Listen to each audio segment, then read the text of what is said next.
Hello everyone, welcome to my little corner of the world on YouTube. I asked on Instagram for some inspiration around some longer form videos that people might like to see, and something that came up a lot was my views on body image. So I'm going to take you back to the beginning. I grew up, I was always an athletic build, I would say. Never the skinniest, but also was never really made fun of for my weight or anything like that. Just kind of mid-size, very much mid-size, as I like to describe myself today.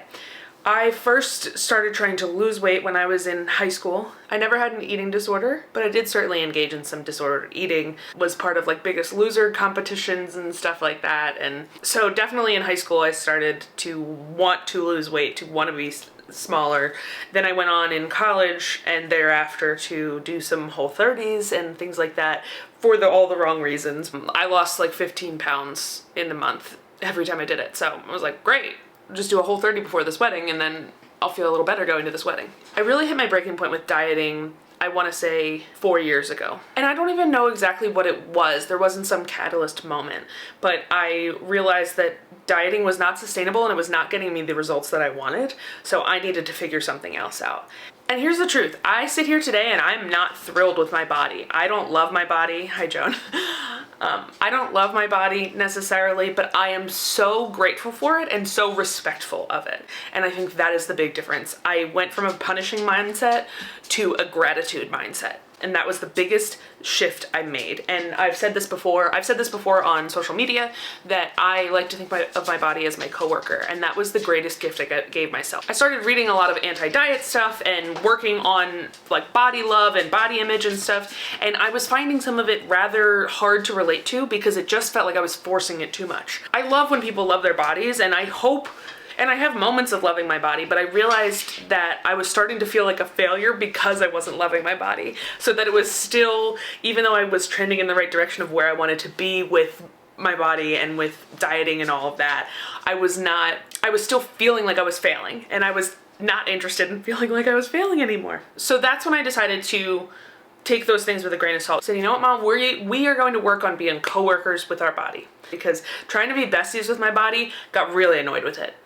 Got really annoyed with it. There's another piece here, which is that I've experienced some trauma in my life that has given me a very tough relationship with my body in general. I get really overwhelmed by certain sensations and clothing and textures and stuff. So there's just so many layers to this that I was like, I cannot walk around being like, I just love my body so much. It's just not gonna fly. So when I shifted to this coworker metaphor, it made all of the difference for me, because I stopped thinking about like, I love you, and just like trying to make it true. And I said, what would I do to make our business succeed? The body and mind connection being our business. I gave myself almost an external goal of like, oh, I need to do this for my coworker because that's gonna help my coworker feel better and do better and work harder and do what I need my coworker to do. And that sort of approach changed everything for me. Because the biggest thing it did is it took my self-worth out of how my body looks and put everything into how my body feels. Every decision I'm making, I am considering how my body feels, not how my body is going to look as a result. Which is how I now crave vegetables, because I'm not thinking about what the food does to my body, I'm thinking about how it makes my body feel. And that is so powerful. And that's why I'll crave vegetables, because I'm like, oh my gosh, I can't wait to have that sensation of like feeling satisfied and having some fiber and just feeling so energized. I know exactly what it's gonna do and feel good. Like being able to prioritize those feelings over, am I gonna lose weight, has been so freeing. And has made me so much more motivated to work out. I have been lifting weights consistently for 3 years now, and I am stronger than I've ever been in my life. And I am so unbelievably proud of all the things that my body can do. I got married and I felt beautiful on my wedding day. I felt stunning on my wedding day, even though a former version of me would be horrified at the weight I was on my wedding day. And I don't think I ever would have had a serious relationship with working out if it weren't for me deciding to do it because I wanted my body to be stronger and I wanted my body to feel good, not be different. When I stopped working out to get smaller, everything changed. I realized I didn't hate working out.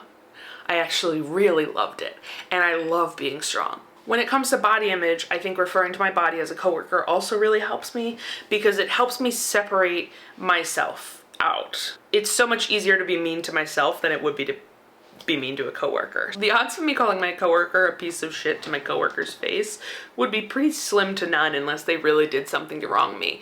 And the thing about your body being your coworker is that they're just constantly trying to do what you need to do to stay alive. When I have those mean internal thoughts, I think I wouldn't say that.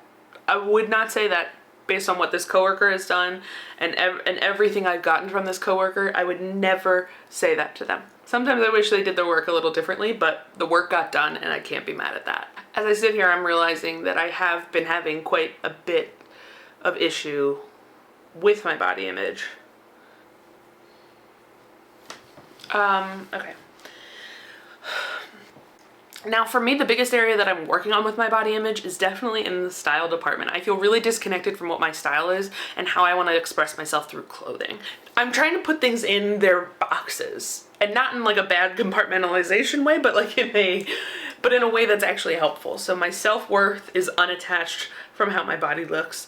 How my body looks is unattached from my style, meaning that I can wear cute clothes whenever I want and I don't have to be a certain size to wear what I want to wear. And that's something I fully believe, but I think I'm struggling in execution because I just don't love my closet at this moment in time and I'm a little out of touch with what I would like.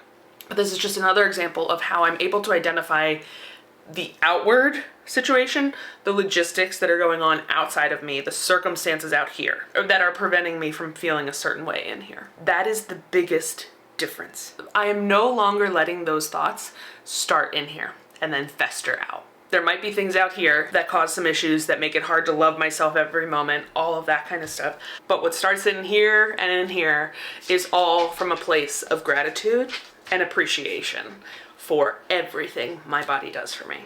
And when I approach every day with that in mind, I'm able to see my body as a representation of my whole personhood, and my personhood is beautiful. It is so beautiful what I do with my life and how I navigate this world. And that is everything I focus on, rather than just seeing it as a result of my discipline or lack thereof. Imagine looking at your body and seeing your memories and seeing your accomplishments and everything that you've done in your life. I get emotional right now. That's what I see when I look at this body that I've lived in for 29 years. I am so proud of what this body has done. And am I in love with it? No. But do I love and appreciate it? Yes. And it represents everything I am and everything I have. And that's how I look at it. That's how I approach every day with my body. Don't forget to like and subscribe. Catch me on the tube. See you next time.